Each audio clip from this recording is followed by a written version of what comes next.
So welcome to the webinar, everyone. Thank you so much for joining today's session on short-term lodging tax tips for stress-free compliance. My name is Mary Rada. I'm the marketing manager at Ximplifi, and we are very grateful to be joined today by our friends at Avalara MyLodgeTax to present on this topic. Just a couple of housekeeping items before we get started. So we have two poll questions, like I just mentioned. If you haven't already, please take a second to answer those. We will also have time at the end for a Q&A session, but if you have a question now, we don't want you to lose it. So use that Q&A button, which I see people have already used.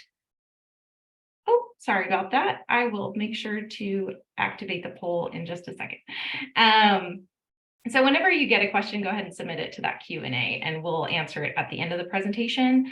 The purpose of today's webinar is to shed some light on the confusing and challenging aspects of short-term rental taxes, which go by many aliases. And we will reveal some of the industry secrets about how professional property management companies are managing these compliance issues at scale. We have a lot to cover, so to kick us off, I will let our hosts introduce ourselves, starting with Justin. Hi, everybody. Thank you, Mari and Jesse, for having us today and help spread the message about forming a lodging tax strategy. I'm a senior sales and onboarding specialist at Avalara MyLodgeTax, and I've been with the organization for a little over 6 years. One thing I love about MyLodgeTax is the perspective. I think we're all stakeholders in some way, obviously, in the short-term rental industry. And so looking at it from a technical or lodging tax compliance perspective is very interesting and a really great way to help other hosts, property managers, basically any other stakeholder apply these programs, these processes to your own business strategy. Yeah, great. Thanks, Justin. And my name is Jesse. I'm the founder of Ximplifi. I am and CEO. I spent about 10 years in public accounting, mostly with PricewaterhouseCoopers, and then joined a short-term real estate investment firm or business in Denver, Colorado.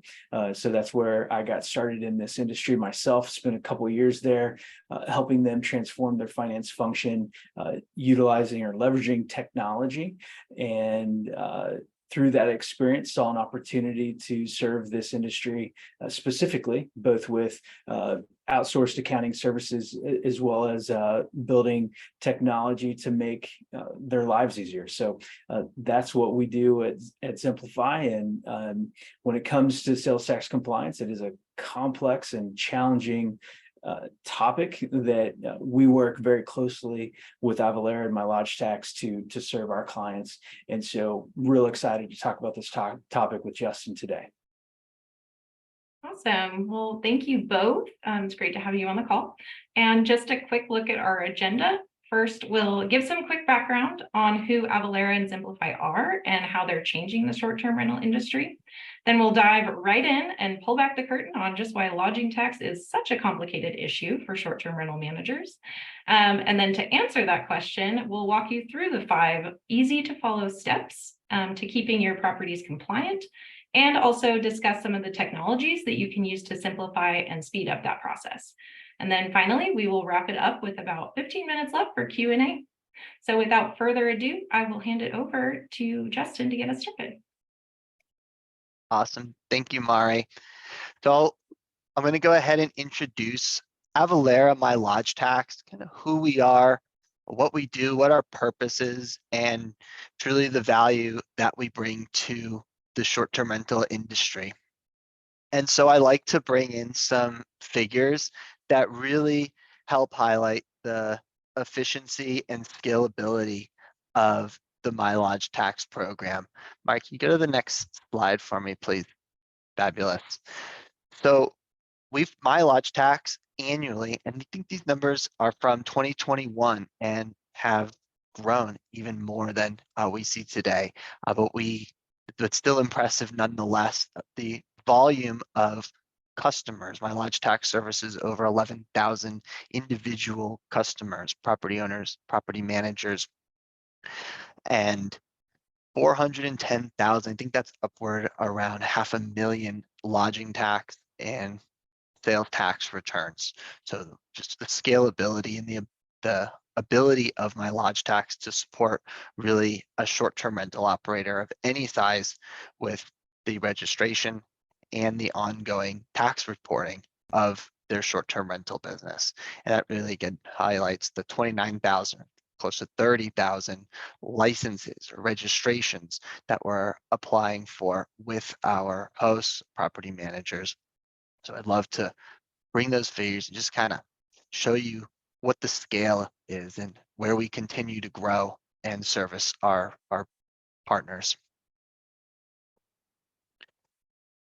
The way we do it is really taking the consistencies and patterns within the short-term compliance space and breaking that down for hosts and property managers.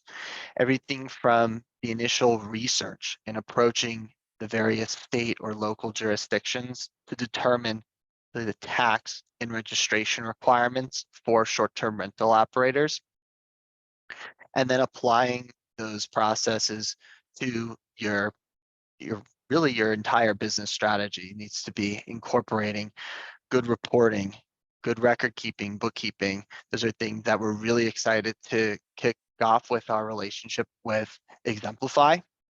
And MyLodgeTax is really a platform that just helps manage that entire process. So just helping formulate that strategy for anybody that needs some level of assistance to actually providing that program and platform to execute those functions.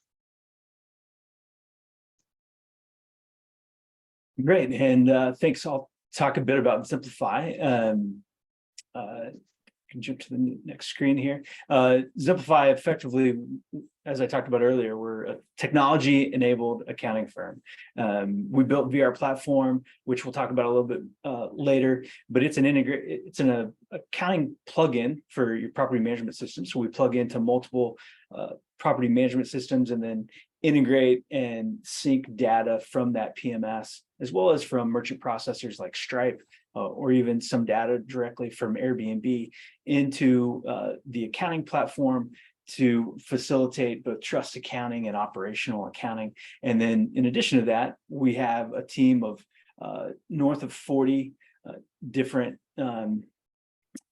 accounting professionals that provide accounting services. So not only do we plug in and automate a lot of the process, at the same time, we also have a team of experts that can assist in doing all functions of accounting, full service, from entering and paying bills to reconciling cash received from your different channels, to producing owner statements and paying out your owners, and producing your monthly operating financial statements. So, currently we serve about north of 130, and we're basically approaching 150 different property management clients and north of 7,000 properties that use listings that are using in some way VR platform, and those are growing by every single day. So our mission is to help small businesses in this industry, because it's such a hard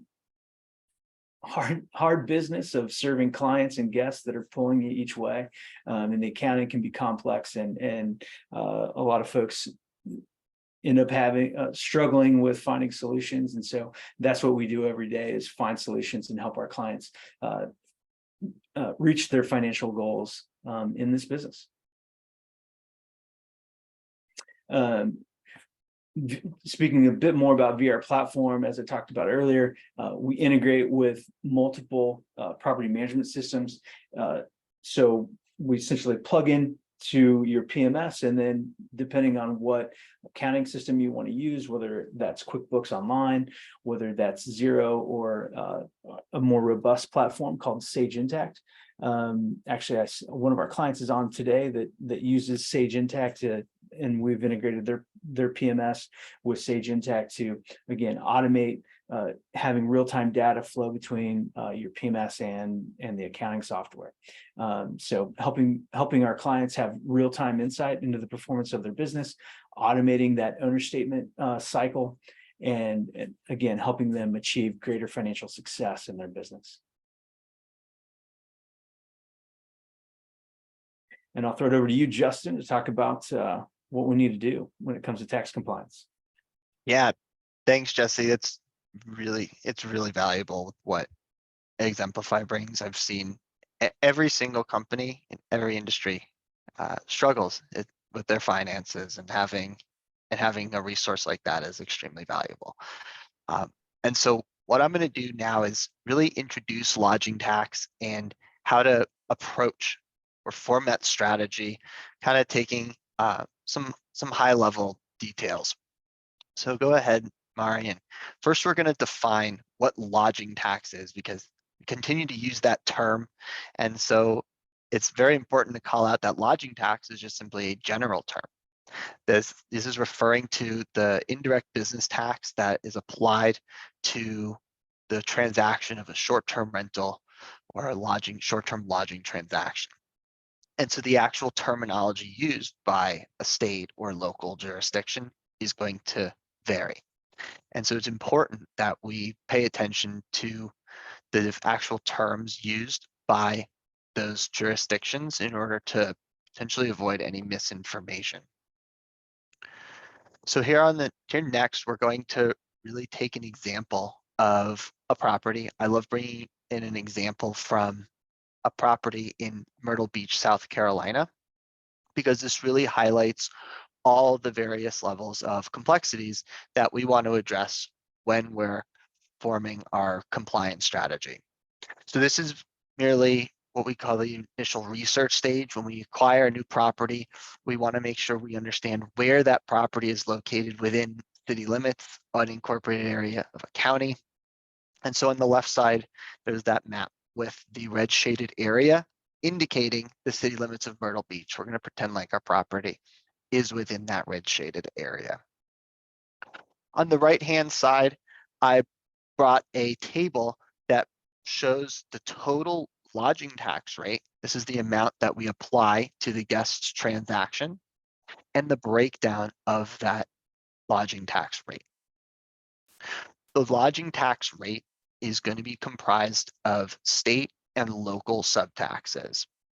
And these taxes are remitted directly to the jurisdictions that enact them.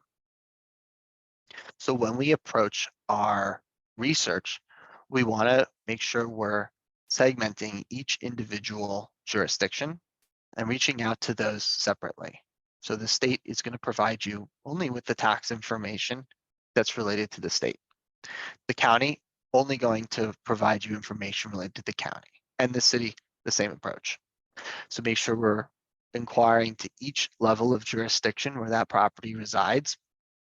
And we know that we're reaching out to the correct jurisdictions and putting that information together to get the full kind of lodging tax strategy that we're going to need to action.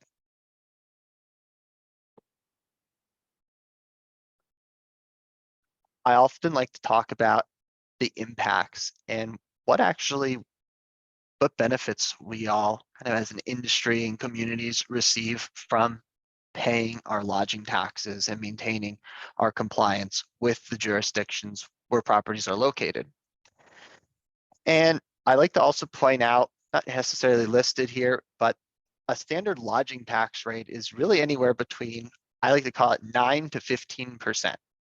So we have like general sales tax rates from 4 to 6 or 8%, lodging tax 9 to 15%. So quite a bit larger than the actual sales tax rates that maybe other industries are charging.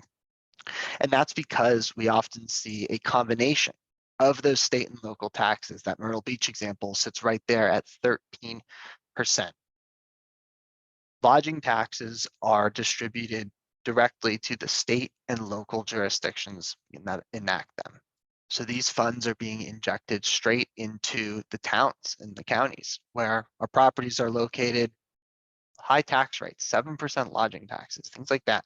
So there's a lot of community services that are being funded by the lodging and tourism taxes that our industry brings. I think that's probably not a new concept, but we really see it in action when we work with our clients. We certainly can't negate the fact that lodging taxes is legislation, it is a law. We can't, if we fail to set up the appropriate registrations or maintain those accounts, we can get in trouble, penalties, pull our license. So we need to make sure we're on top of all of these processes, the registration and the ongoing tax compliance. And finally, support. Jurisdictions generally support the short-term rental industry the more owners and property managers are maintaining their registrations and tax accounts. So continue to stay on top of it. And I think we all, as an industry, myself included, we all face very similar headwinds from neighbors, everything. We know what this is all about. The more we maintain good standing with our state and local jurisdictions, the more they really are in favor of the short-term lodging industry. Go ahead, Mari. And so now we're going to go ahead and jump into the 5 steps to lodging tax compliance, really just the initial approach of researching and segmenting the state and local jurisdictions, trying to get a picture of what registrations and ongoing tax requirements we're supposed to maintain as a property manager. And so that really just is that first step. Again, breaking down any state taxes. We're looking for state tax and registration information, county tax and registration information, and city tax or registration information. So it's really important to segment those jurisdictional levels, figure out how to contact each one of those controllers, and then receive the applications or tax accounts that are needed in order to operate a short-term rental. The second step is then doing the applications and maintaining those registrations. So when we're doing that initial research, we're looking for those 2 items, tax and registration things, if you will. And so when we apply for the various registrations, there's going to be lots of nuances within that process as well. Different jurisdictions require different things. They have licenses and registrations that function differently. The way they process applications, license renewals is all different. And so we need to make sure we're identifying the appropriate applications, whether those licenses or registrations we're setting up have tax or renewal, some sort of ongoing function or maintaining good standing. And if we have to link the individual units or property locations or link other owners' accounts to our collective or umbrella accounts, so the different levels if we're working or representing owners. So what are the forms of registration that we need to set up, and how do we maintain those registrations on an ongoing basis? The third step, I'm going to hand it over to Jesse, because this is definitely a space where Ximplifi thrives in their value with owners and property managers. Yeah, thanks, Justin. And I think one of the things that I'd like to point out is one of the reasons that we've, especially supporting our clients that often work in so many different jurisdictions, and even within one jurisdiction, you can, one part of town's in a special district that has specific taxes that, a couple blocks down the road doesn't. The biggest reason why we've looked to partner with Avalara MyLodgeTax is because of the cumbersome nature of licensing and determining, hey, what exact taxes is each of your properties subject to, especially when we talk about working, again, in multiple jurisdictions and countrywide. So, those steps 1 and 2 are so key to getting number 3 right, which is collecting those lodging taxes from your guests. The first piece of this puzzle, right, is understanding, hey, what is actually taxable in my jurisdiction? So, you talked a bit about that in the research, but typically it's all those mandatory fees, rent, cleaning, any resort fees, or additional damage waiver fees that are required fees, or that's not the definition in all jurisdictions, but for the wouldn't you say, Justin, probably like 99% of jurisdictions, that's how they define it. Hey, if you have a mandatory fee, it should be subject to that lodging tax.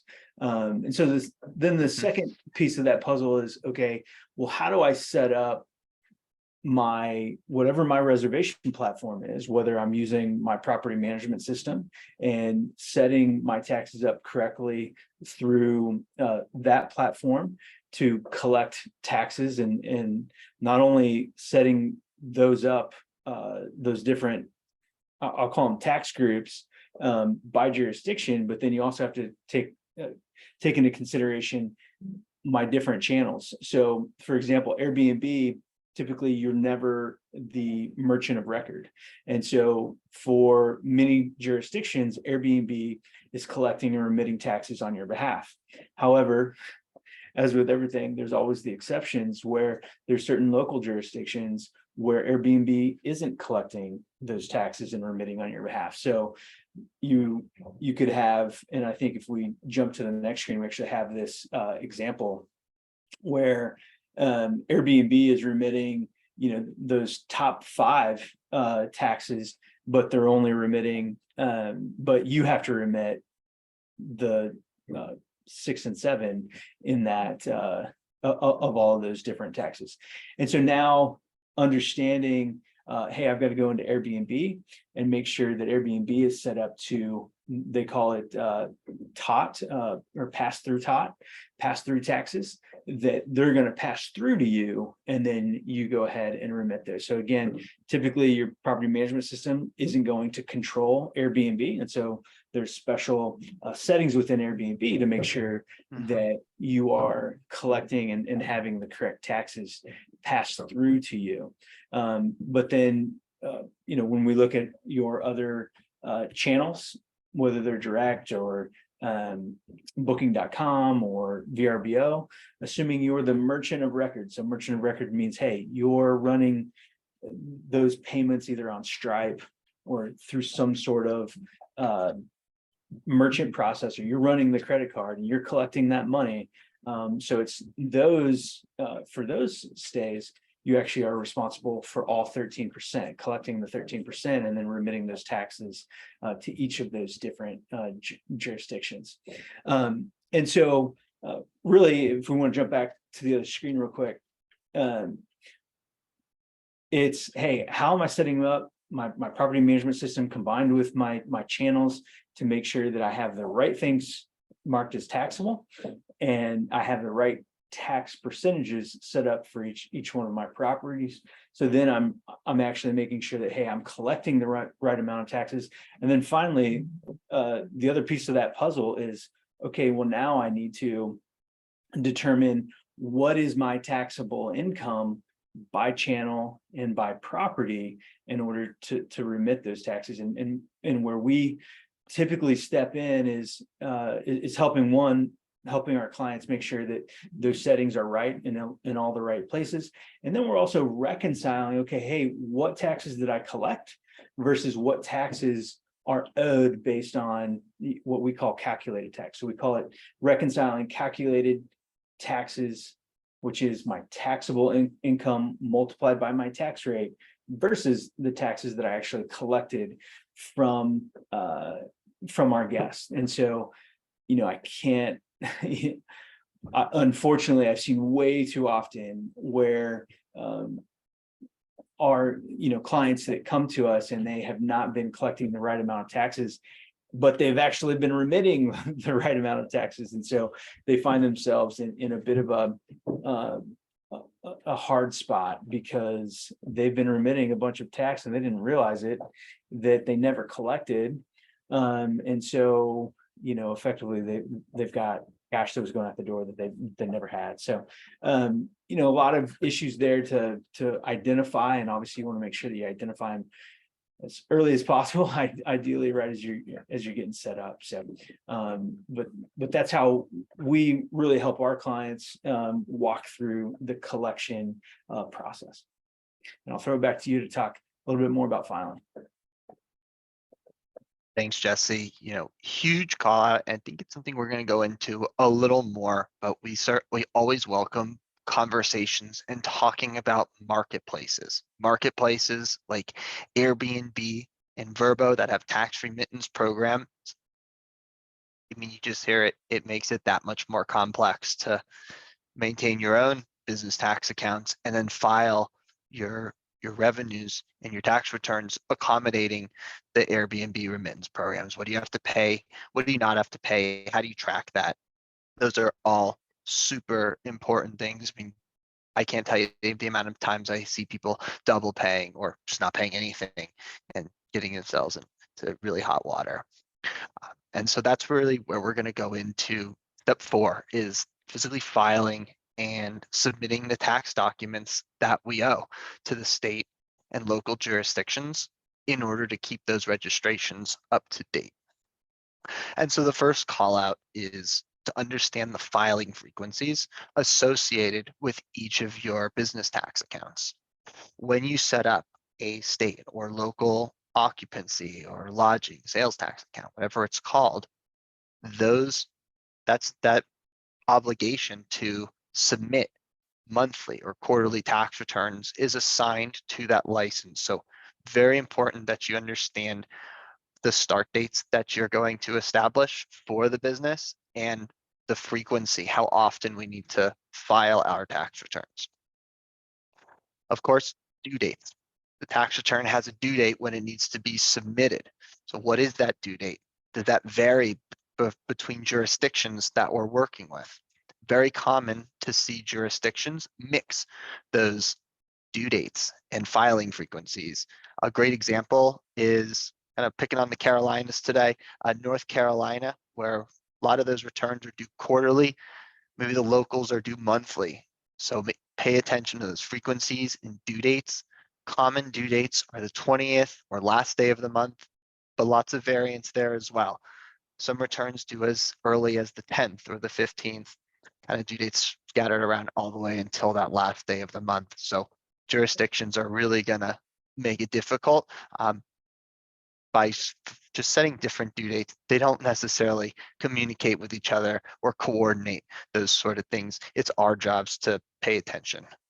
Hey, Justin, one thing I was going to jump in. I can't remember if I heard you talk about this or not, but just the fact that once you set up that license, once you set up that, all of your different sales tax licenses and short-term rental licenses necessary, that they're expecting a return. And so a lot of times I see folks either, they get that license and maybe the home doesn't come online. They don't have any income for a couple of months, but they're not filing $0 returns because, even if they haven't collected anything, hey, they're expecting that. Or, everybody doesn't quite have their ducks in a row. They might get their licenses, but they're not collecting taxes and they don't think they have to, because they haven't collected, that they don't have to file.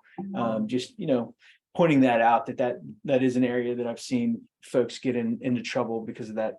They'll have penalties and interest, which you're about to talk about, because they didn't file early on after they get their license.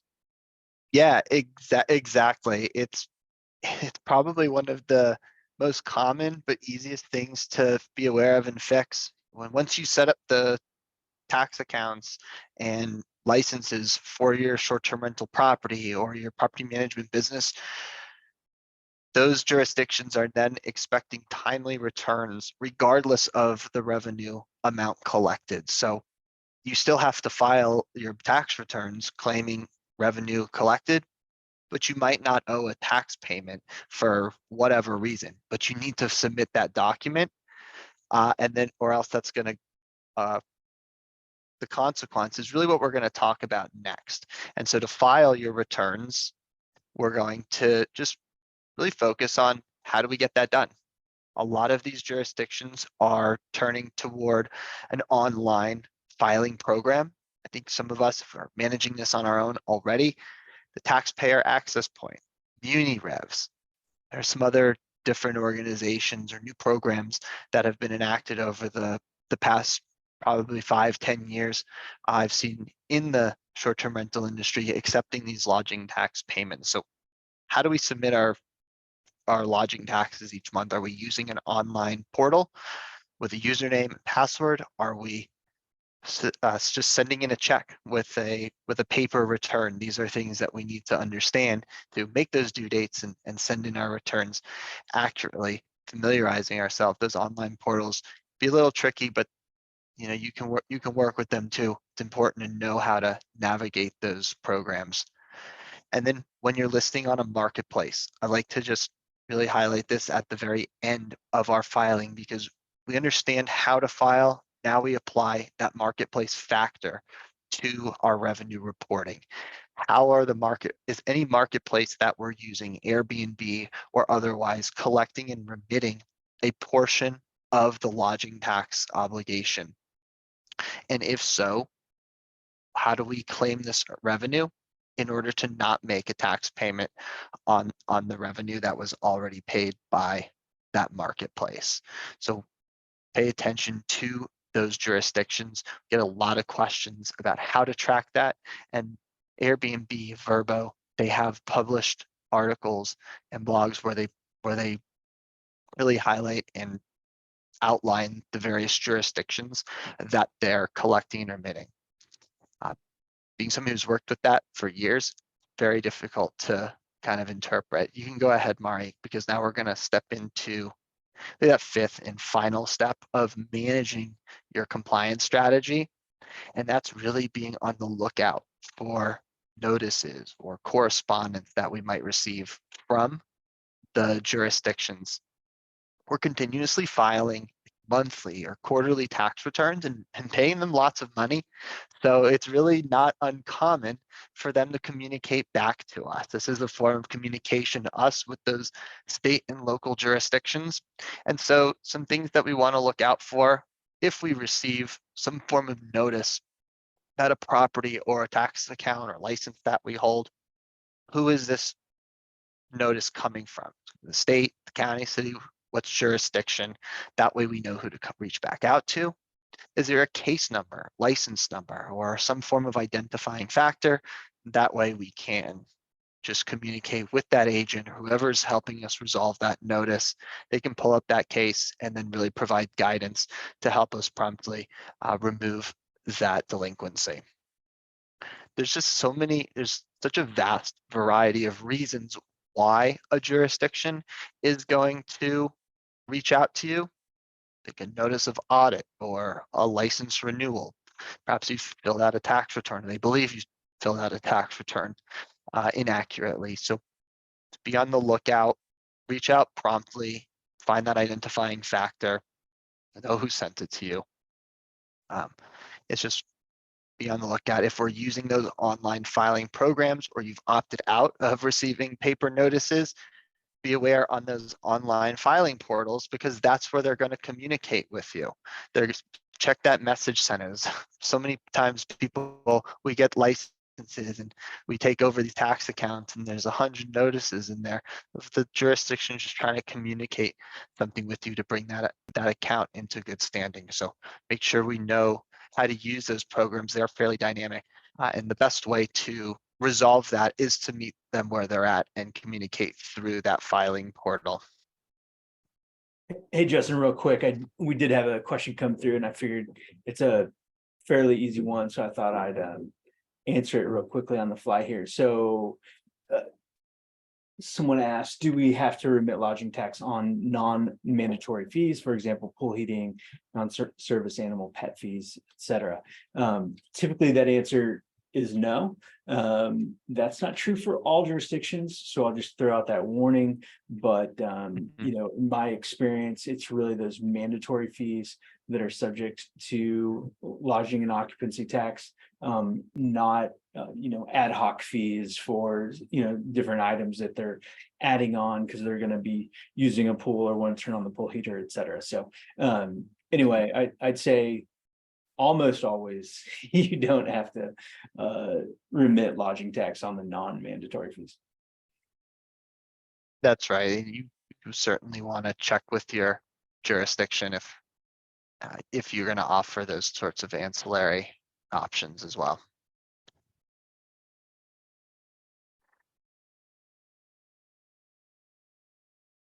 let's bounce into how Ximplify can help. Yeah. Thanks. Well, I talked a bit about this earlier, but typically the place where we come in to help is just getting your overall books in order.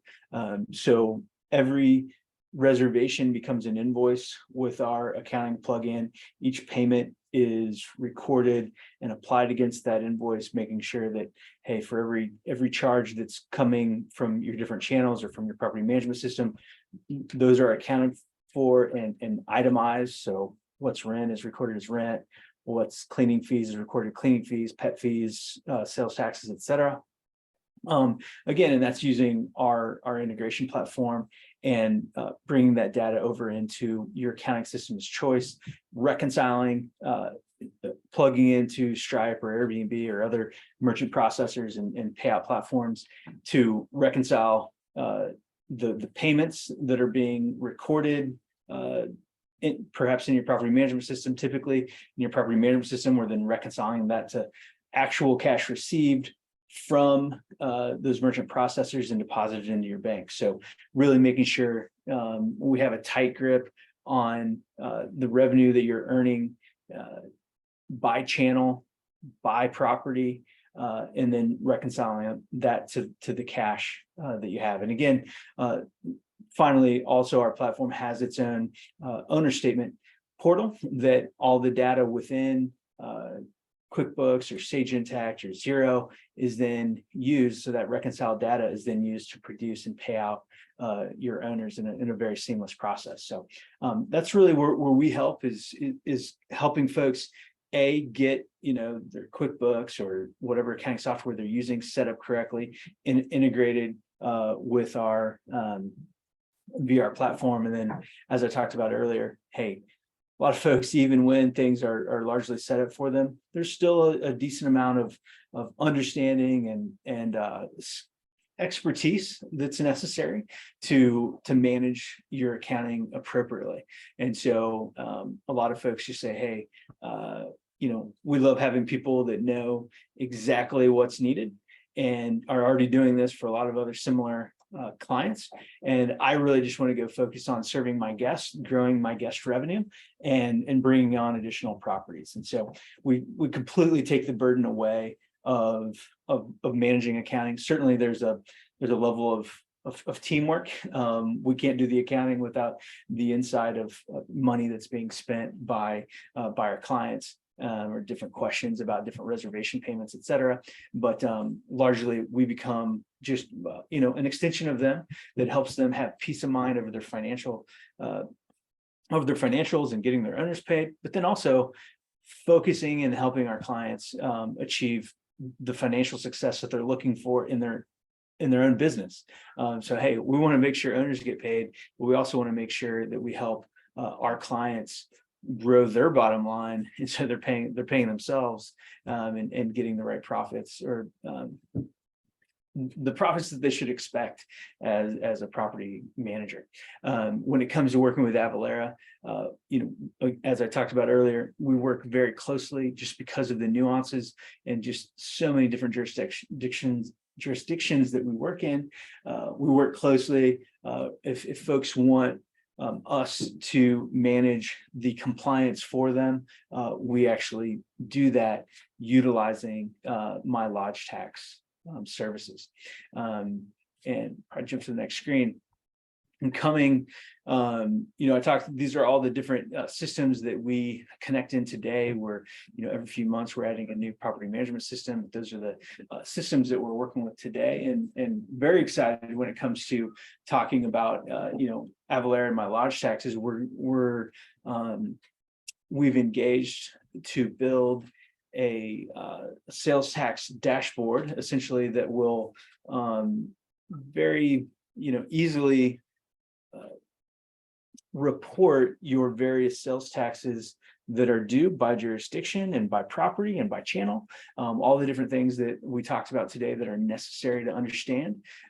So not only are we going to be building this sales tax dashboard that'll help you understand, hey, what's my taxable income? What's my calculated tax due? and reconcile that to your sales tax collected, then once you're comfortable with all those sales tax or reportable taxable income, we're actually going to, through our integration with Avalara MyLodgeTax, allow you to remit and report that taxable revenue to Avalara, to completely streamline the filing and compliance process. So, and even when it comes to pulling in sales tax rates from MyLodgeTax, so that you never have to worry and go try to figure things out as you add a new property. Being able to easily pull those different tax rates based on where your property is at, pulling that right into our dashboard and facilitating the right reporting and calculating of tax dues. So anyway, we're really excited about that. We expect that that's going to be coming sometime in mid Q3, that we'll have that up and running. So that's the accounting plugin. And I don't know if we had anything else we were going to talk about. We can show here what our understatements look like, or a small example. But again, as all that revenue flows into your accounting system, we then take that data to provide you your own white label owner portal, where your owners can log in, see their current month statement, or see maybe they have multiple properties. We even can, if you have multiple owners of one property, you need to split revenue between multiple owners. We can facilitate that as well. Very customizable owner statements. So anyway, really proud of what we've built with VR platform. Really, really exciting to begin the work and implement the technical integration to Ximplifi. There's just so many cool features and things that we can communicate, like tax rates, revenue information, being able to work with Ximplifi, a accounting resource that helps vacation rental property managers extrapolate their information by property and aggregate their revenue information by property, is really one of the critical things of managing your lodging tax compliance, filing returns, reporting earnings correctly. Yeah, go ahead, Jesse. Yeah, we had a question come in from Lisa asking if the tax reporting reconciliation that I mentioned is functional now. Yeah. The sales tax dashboard that I just talked about, and that reconciliation reporting / dashboard is not functional today within VRP. That's something that we're building over the next several months.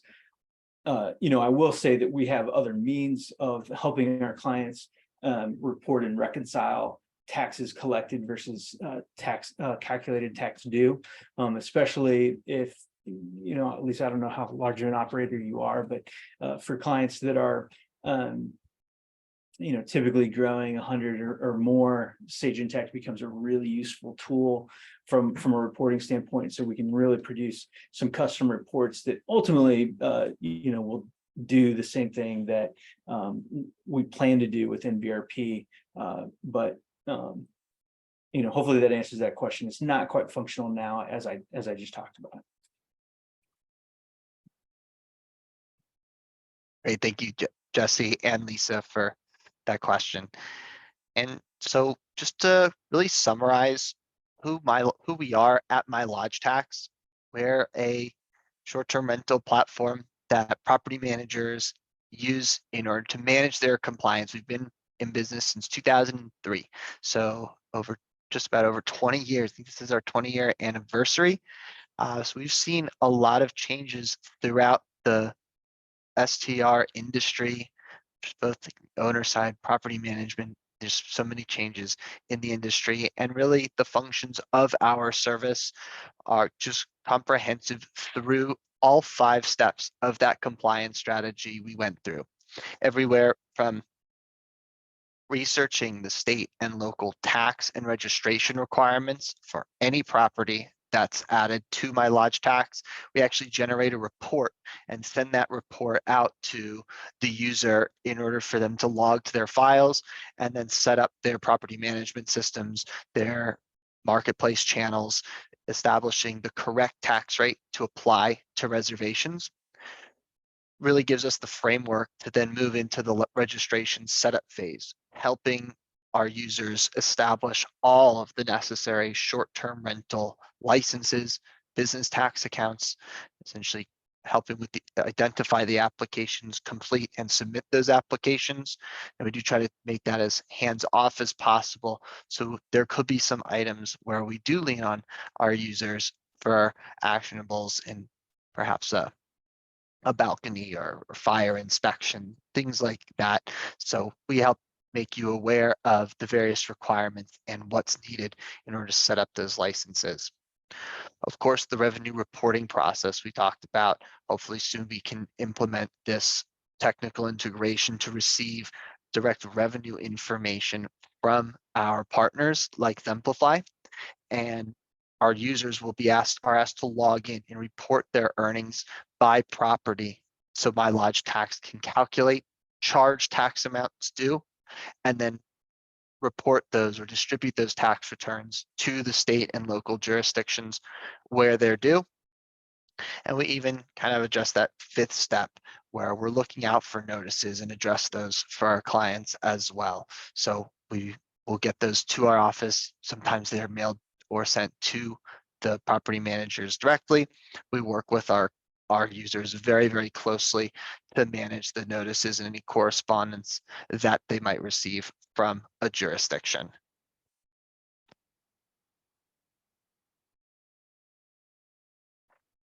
Yeah, that puts us right about 10 minutes left for some Q&A. You've had some great questions already. Mari, you're gonna dictate some questions to us and we'll give it our Yeah. best shot. We actually got another one from Lisa. She was asking if we could go over the pricing of MyLodgeTax. Absolutely. So that's a great place to start. We just have positioned the product. I like to break down our pricing just the way we do the compliance process. We charge an initial setup fee and then a monthly subscription fee. For Ximplifi partners, we charge a $99 setup fee per property and $20 per month per property. That's for MyLodgeTax Pro. Thank you. Hope that answers your question.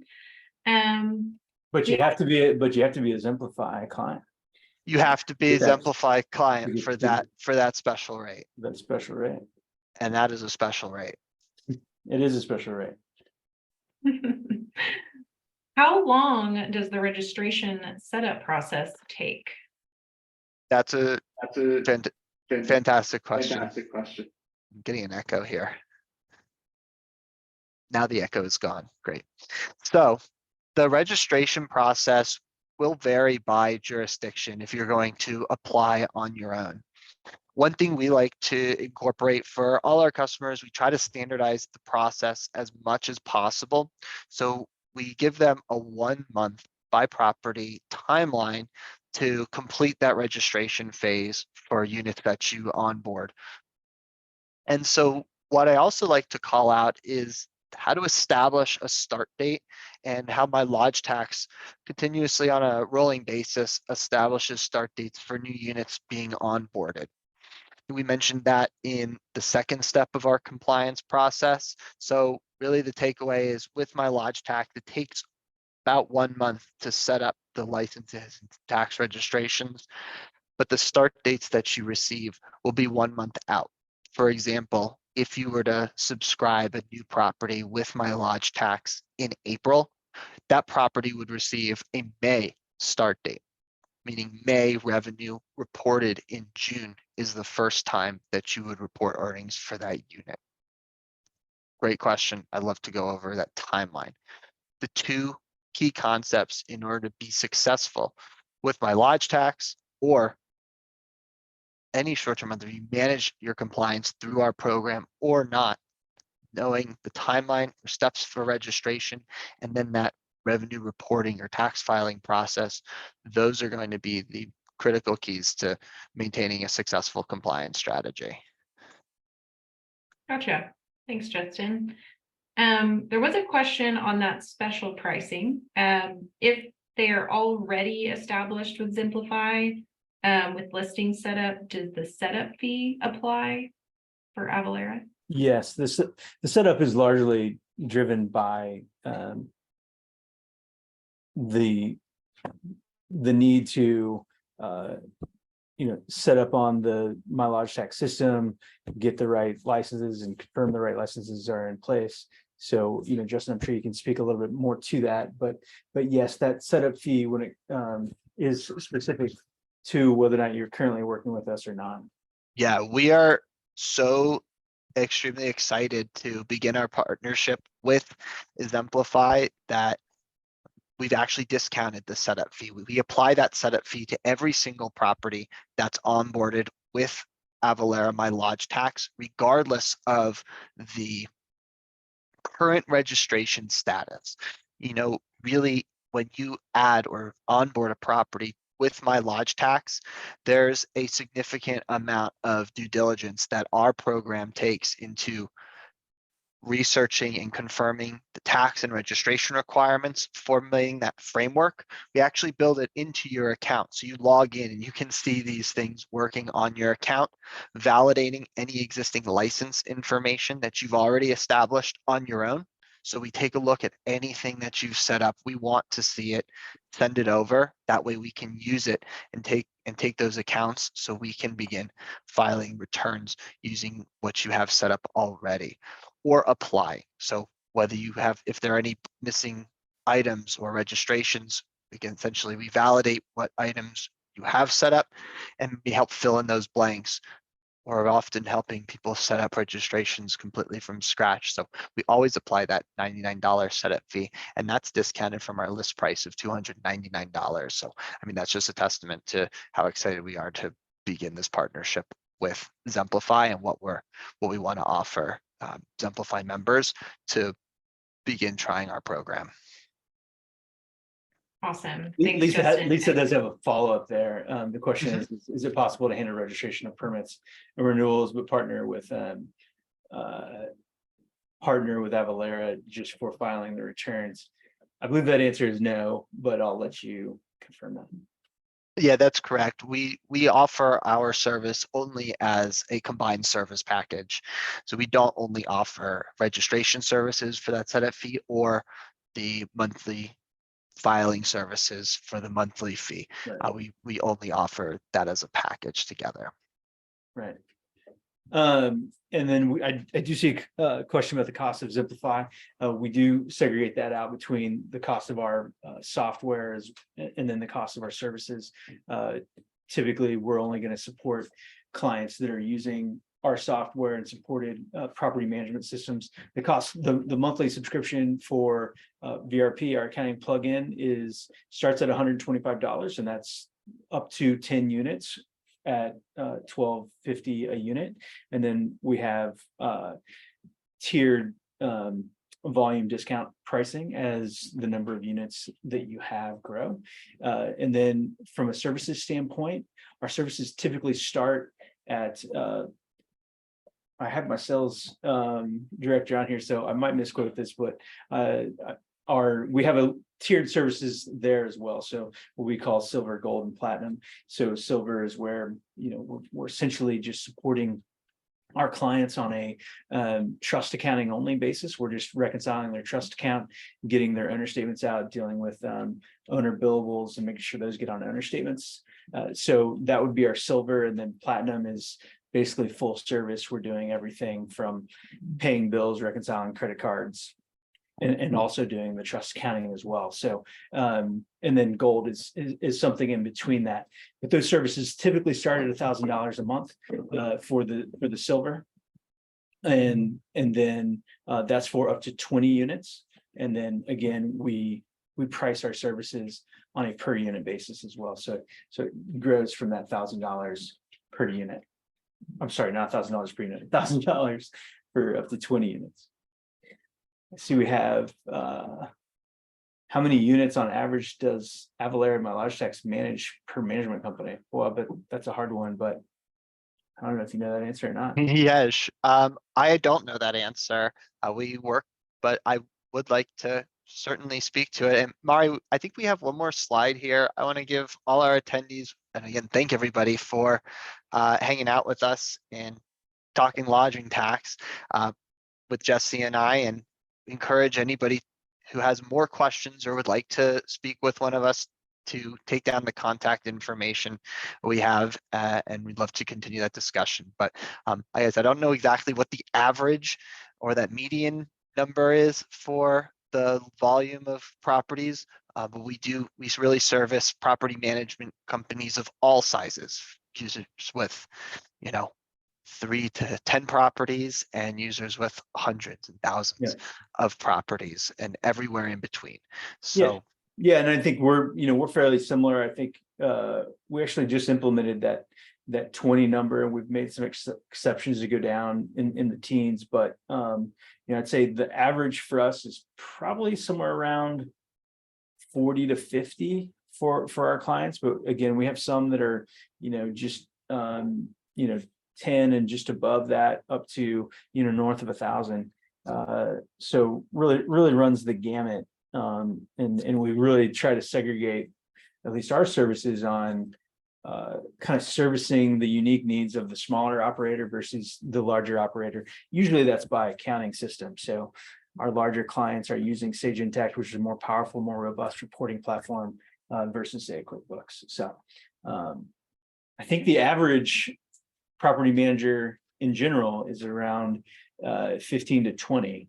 I know that was right during the pandemic or before the pandemic, that was the number. I don't know if that numbers went down. I haven't heard one in the last couple of years, but I'd expect that it's still probably somewhere around that 15 number. But I see we're a minute over. Thanks everybody. And Awesome. Yeah, we appreciate. Thank you both, Justin and Jesse. Sorry to cut you off there. Yeah, we have a few people who are interested in speaking with us, so we will follow up with a recording of this session for everyone's convenience, and also let you know who you can contact, or you can screenshot this slide right here because these are the right people. So everyone have a great day. Yeah. Thank you all. Justin. Take care. Mary. Cheers.